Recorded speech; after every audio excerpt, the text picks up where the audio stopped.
If the Senate votes no, ahead of Thanksgiving, ahead of Christmas, and the coming holiday season, if they say no, what will that mean in the big picture for this nation and food shortages and other product delinquencies?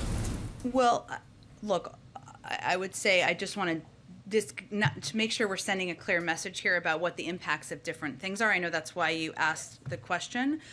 You'd have to get me more information about how broadly the school issue you're referencing is. I have not heard that from the Department of Education. It doesn't mean that it is not the case in certain schools, but if you have more information on that, come share that with me. I would say that we know that unless Congress acts to raise the debt limit, what we're talking about here is people's retirement savings, their Social Security benefits, their economic security being at risk. That could mean all sorts of things, to your point, about people's economic security, especially people who are at or below the poverty line or above the poverty line, and we're seeing the impact on markets across the country. We don't want that to be the case, of course. That's why we're working to prevent this from happening. I would say in terms of the cost of meat and the cost of goods, we think there's a range of issues here. You referenced the supply chain. Another issue is the fact that there's not enough competition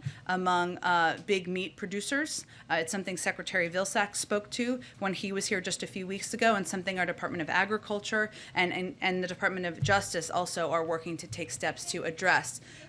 Go ahead. Real quick, one more on the shots. We do have an approval for FlowFlex, I believe is the name of the rapid results test.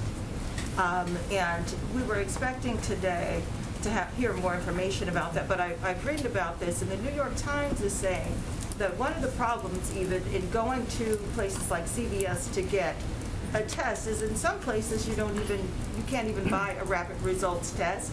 And being that school is in session and that we are going to be having more events, for example. So, Mona, that's exactly why we just announced a $2 billion investment that's going to quadruple the number of tests that are available at schools, community centers, and also to purchase at home. I'm talking about it's starting to happen now. Go ahead. Just to follow up on John Kerry's comments. Yeah. You mentioned that he was, of course, aware of the displeasure after the deal was announced. Was he not aware of something before the deal was announced? Was he not aware that the French weren't read in? Was he not aware of the French deal on conventional submarines? Look, I think right now what our focus is on is moving forward. As you know, and as President Macron spoke to, they're going to be meeting next month. We're working to finalize the details of that. As you saw, our national security advisor and members of our national security team have met with their counterparts or high-level officials in recent weeks. So at this point, what our focus is on is how we work with the French moving forward. Thanks, everyone. Thank you.